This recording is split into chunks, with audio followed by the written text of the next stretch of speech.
Olá, povo de Deus, terça-feira, 16 de agosto de 2022, 20ª semana do Tempo Comum. A nossa reflexão de hoje é a partir de Ezequiel 28, de 1 a 10 e Mateus 19, 23, 30. A palavra do Senhor foi-me dirigida nestes termos: Filho do homem, dize aos príncipes da cidade de Tiro, assim fala o Senhor Deus. Porque o teu coração se tornou orgulhoso, tu disseste: eu sou um Deus e ocupo o trono divino no coração dos mares. Tu, porém, és um homem e não um Deus, mas pensaste ter a mente igual à de um Deus. Sim, tu és mais sábio que Daniel. Segredo algum te é obscuro. Com talento e habilidade adquiriste uma fortuna, acumulaste ouro e prata em teus tesouros. Com grande tino comercial aumentaste tua fortuna, e com ela teu coração se tornou soberbo. Por isso, assim diz o Senhor Deus: por teres igualado tua mente à de um Deus, vou trazer contra ti os povos mais violentos dos estrangeiros. Eles puxarão suas espadas contra a tua bela sabedoria e profanarão o teu esplendor. Eles te farão baixar à cova e morrerás de morte violenta no coração dos mares. Porventura ousarás dizer: sou um Deus? Na presença de teus algozes, tu que és um homem e não Deus, nas mãos dos que te apunhalaram? Morrerás da morte dos incircuncisos, pela mão de estrangeiros, pois fui eu que falei, oráculo do Senhor Deus.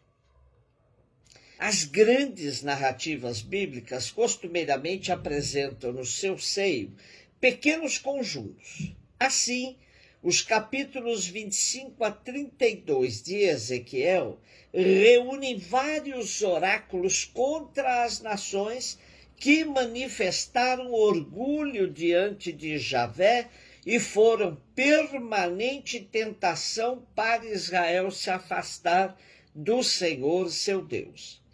A liturgia seleciona esse oráculo contra o príncipe de Tiro, que tinha abusado de sua soberba, igualando-se a um Deus. O oráculo não deixa de ser um tanto irônico e muito severo ao mesmo tempo. O príncipe, usurpando prerrogativas divinas para si, pretendia o domínio do mar. O texto exalta a sagacidade do príncipe, sua capacidade de acumular riquezas, mas deixa claro que ele não sobreviverá. Não sabemos ao certo o que significa a morte dos incircuncisos, mas podemos entender que se trata de uma morte vergonhosa para os israelitas.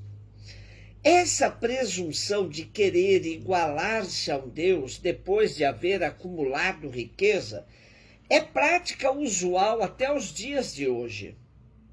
Geralmente, quem acumula além do necessário para uma vida digna passa a se considerar todo-poderoso e desdenha de todos os limites. Deus não deixará impune quem assim procede. E nosso texto apresenta a estes uma questão irônica. A morte devolve ao Deus presumido a sua dimensão humana. Na verdade, a morte é o que há de mais democrático, pois não escolhe idade, classe social, status, etc. Assim, de nada adianta querer se passar como um Deus no meio dos mortais, pois conhecerá a morte da mesma maneira que qualquer outro mortal. Mateus 19, 23, 30. Jesus disse aos discípulos: em verdade vos digo, dificilmente um rico entrará no reino dos céus. E digo ainda, é mais fácil um camelo entrar pelo buraco de uma agulha do que um rico entrar no reino de Deus. Ouvindo isso, os discípulos ficaram muito espantados e perguntaram: então, quem pode ser salvo? Jesus olhou para eles e disse: para os homens isso é impossível, mas para Deus tudo é possível. Pedro tomou a palavra e disse a Jesus: vê, nós deixamos tudo e te seguimos. O que haveremos de receber? Jesus respondeu: em verdade vos digo, quando o mundo for renovado e o Filho do Homem se sentar no seu trono de sua glória, também vós, que me seguistes, havereis de sentar-vos em 12 tronos, para julgar as 12 tribos de Israel. E todo aquele que tiver deixado casas, irmãos, irmãs, pai, mãe, filhos, campos, por causa do meu nome, receberá 100 vezes mais e terá como herança a vida eterna. Muitos que agora são os primeiros serão os últimos, e muitos que agora são os últimos serão os primeiros. Depois da recusa do jovem rico em deixar tudo para seguir Jesus, Jesus faz uma comparação hiperbólica, mas que se entendia bem na época. Camelos passando por um buraco de agulha se configura como uma comparação exagerada, a ponto de levar os discípulos à dedução de que a salvação se tornou impossível. Mas Jesus lhes diz que o que é impossível à humanidade é possível aos olhos de Deus. Neste contexto, Pedro, então, aproveita a situação para interrogar a Jesus sobre a recompensa que os discípulos terão por terem deixado tudo para seguirem Jesus. Jesus lhes promete o cêntuplo, já na terra, mas também aponta o final como tempo para receber a recompensa plenamente. O prêmio ultrapassará todas as expectativas. Mas cuidado, muitos dos primeiros serão os últimos e muitos dos últimos serão os primeiros.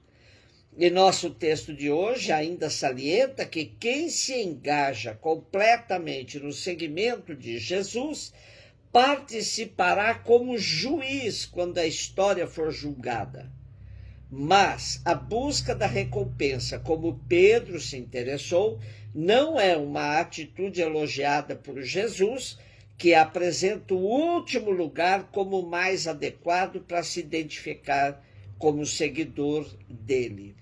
Textos como esse do Evangelho de hoje têm sido usados para defender uma certa teologia conhecida como teologia da prosperidade.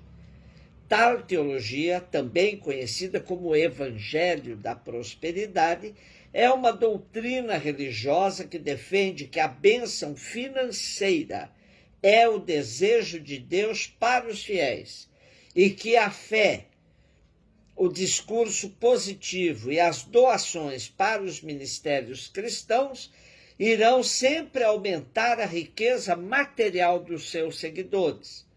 Essa maneira de interpretar a Bíblia tem feito muito sucesso, sobretudo nas chamadas denominações neopentecostais. Porém, Jesus teve uma vida bem austera e despojada, e convidava os seus seguidores a tomarem sua cruz e o seguirem. Por diversas vezes, Jesus deixou claro que o que aconteceria com ele também seria repetido aos seus adeptos. Precisamos retomar o Evangelho e sua interpretação autêntica e deixarmos de lado as leituras fundamentalistas que tanto mal têm feito à vida das pessoas. Um beijo no seu coração.